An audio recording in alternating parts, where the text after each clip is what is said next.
2030년. 오늘 밤 자정을 기점으로 전국적인 3단계 거리두기가 시행됩니다. 실질적인 봉쇄령을 뜻합니다. 지난주에 이어 오늘도 광화문 광장에서는 거리두기 시행을 반대하는 시민들의 시위가 이어졌습니다. 노동 관련 단체와 종교 관련 단체로 이뤄진 이들 시위대는 경찰의 해산 명령에 격렬히 저항하며 늦은 밤까지 시위를 이어나갔습니다. 봉쇄령이 내려지면 저항이 시작됩니다. 저항의 이유는 다 다릅니다. 당장 밖에 나가서 일을 해야 생활비를 얻을 수 있는 사람들. 그들은 일할 권리를 주장합니다. 팬데믹의 최대 피해자들이죠. 국가가 개인의 자유를 규제한다는 것 자체를 받아들일 수 없다는 쪽도 있습니다. 그들은 바이러스에 감염되는 것 또한 본인의 자유라고 말합니다. 음모론도 나왔습니다. 그들은 바이러스의 위험성이 미디어에 과다 포장되었다고 주장합니다. 누군가가 바이러스로 세상을 통제하려 한다고 믿고 있죠. 그래서 봉쇄령이 내려지면 탈출을 시도합니다. 봉쇄를 피해 자유를 찾아 그리고 일을 찾아 도시를 넘고 국경을 넘습니다. 그리고 여기 우리나라에도 저항은 있었죠. 이들은 지난해 8월 100명 이상의 집회 금지 규제에도 불구하고 광화문 집회를 강행합니다. 그 결과는 바이러스 확진자 폭증. 당시 사랑제일교회와 광화문 집회를 매개로 한 확진자는 1000명이 넘었습니다. 물론 집회를 주도했던 그 자신들 역시 확진자가 되었습니다. 확진자에 대한 치료비, 환자 상태에 따라 최저 300만 원에서 최고 7천만 원 정도 국민건강보험공단에서 발표한 환자 1인당 평균 치료비는 약 646만 원. 그 계산대로라면 국가 통제를 거부하고 진행했던 광화문 집회와 사랑제일교회를 매개로 한 확진자의 총 치료비는 약 67억 원 정도. 사랑제일교회와 광화문 집회를 매개로 한 확진자 1000여 명에 대한 치료비 67억 원 모두 공공의 돈으로 치러졌습니다. 물론 모두가 우리나라 같진 않습니다. 바이러스 감염자에 대한 치료비 지원, 이게 나라마다 다릅니다. 우리나라처럼 전액이 지원되는 나라는 61개국, 대만, 영국, 이탈리아, 일본 등이 여기에 속합니다. 일부가 지원되는 나라는 61개국. 한편 전액 본인이 부담해야 하는 나라도 있습니다. 51개국이죠. 자, 다시 이들에게 쓰인 공공의 돈 67억 원. 이 돈을 국민들은 어떻게 받아들일까요? 일단 상당수의 사람이 부당하다고 생각하는 것 같습니다. 당시 청와대 게시판에는 집회 관련자에게 치료비를 부담케 하자는 청원이 수십 개나 올라왔고 수십만 명이 이에 동의를 표했습니다. 국민건강보험공단에서도 사랑제일교회를 매개로 한 확진자 치료비에 대한 구상금 청구 소송을 제기했습니다. 그럼에도 그는 아랑곳하지 않고 계속 집회의 자유를 주장했죠. 벌써 2년 가까이 우리는 불편을 감수하며 규칙을 지키고 있습니다. 다수의 사람이 지키고 있는 이 공공의 약속. 그것을 어긴 사람을 국가는 어느 선까지 규제할 수 있을까요? 어느 선까지 규제해야만 과잉 대응이 아닌 걸까? 우리는 이제 이 곤란한 이야기를 시작해 보려 합니다. 싱가포르 유명하죠. 규제의 나라, 벌금의 나라. 그러나 자국민들은 이런 상황을 은근히 즐기는 것도 같습니다. 강력한 생활 규제의 내용을 티셔츠에 세계 상품으로 팔기도 합니다. 경찰 국가 싱가포르. 이 말은 이제 이 나라의 국가 브랜드가 되어버린 듯합니다.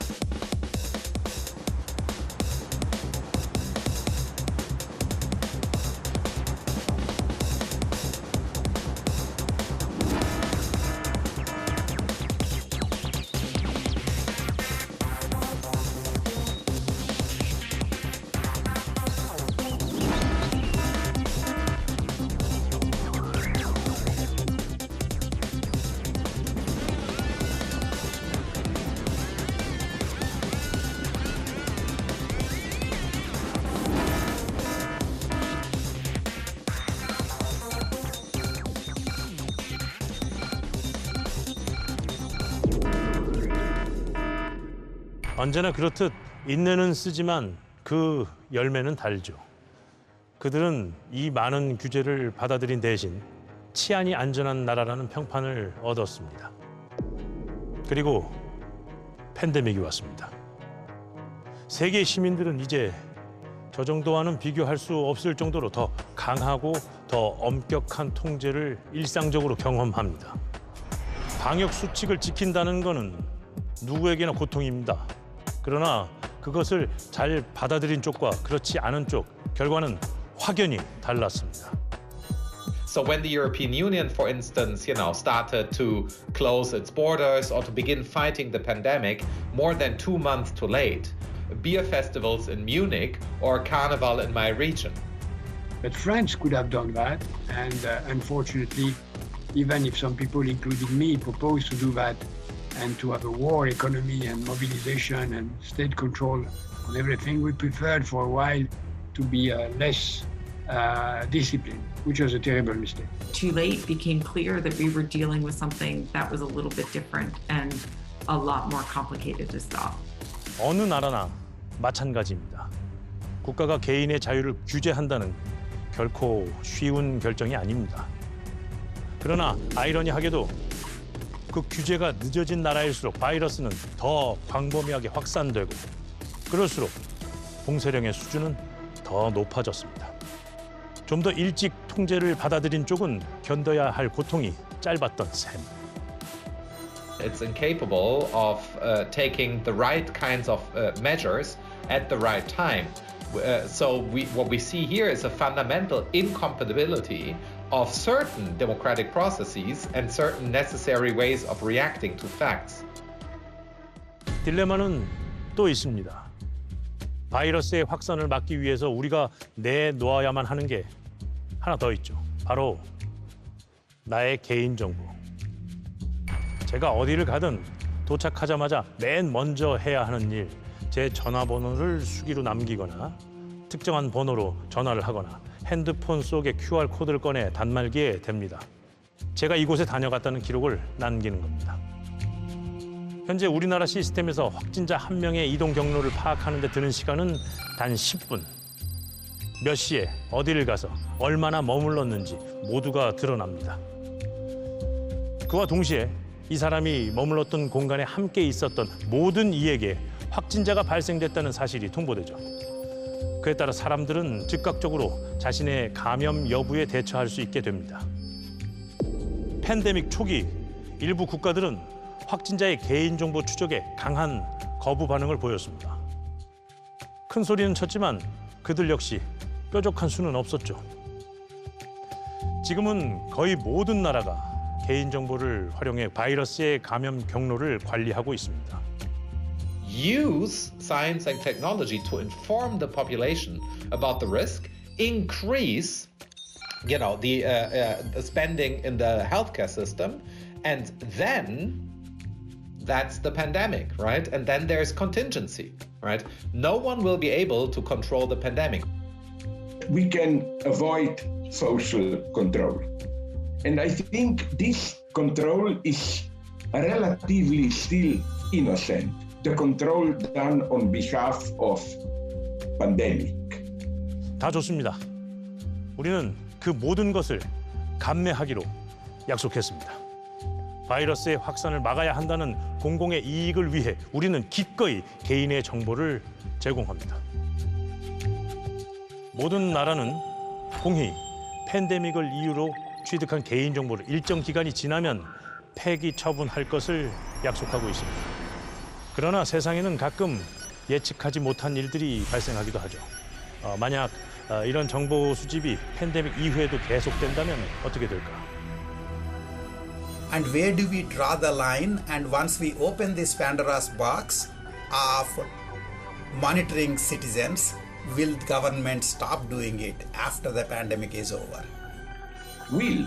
Even if we will control efficiently the pandemic, will the result be a police state with face recognition cameras everywhere, all our media under control and so on? Will this be our fate? 모든 것을 유보하고 인정하고 양보했던 시대. 이 팬데믹의 시대가 끝난 후 우리가 맞이할 미래는 어떤 모습일까? 2030년. 수십만 건의 개인정보를 유출한 혐의를 받고 있는 일당이 오늘 검거됐습니다. 이들은 지난 팬데믹 기간 중앙안전대책본부가 확보하고 있던 수십만 건에 달하는 개인정보를 빼돌려 제약회사와 보험회사 등에 팔아넘긴 혐의를 받고 있습니다.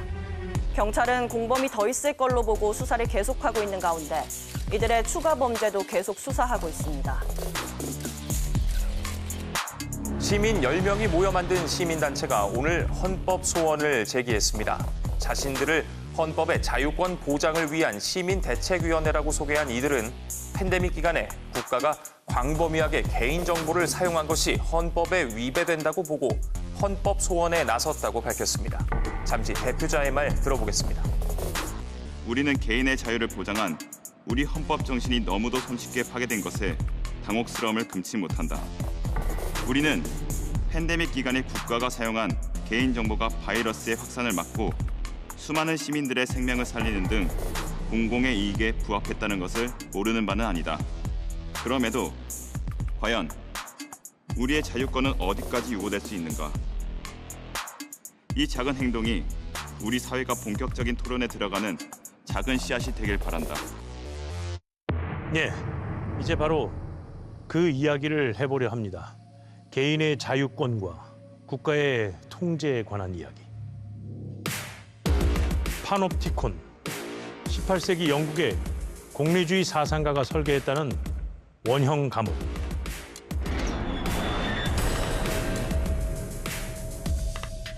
최소한의 감시자가 많은 수감자를 감시할 수 있도록 설계된 것으로 유명하죠.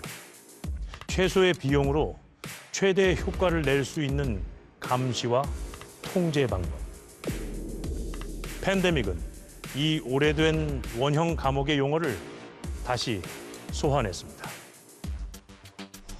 코로놉티콘, 파놉티콘과 코로나를 합쳐 만들어낸 신조어.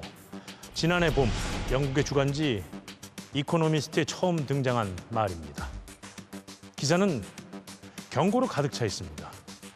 모든 것이 통제되어 있고 민주주의는 뒤집혔다. 2차 세계대전 이후 가장 강력한 국가 권력이 등장했다. 국가가 감시하고 있다.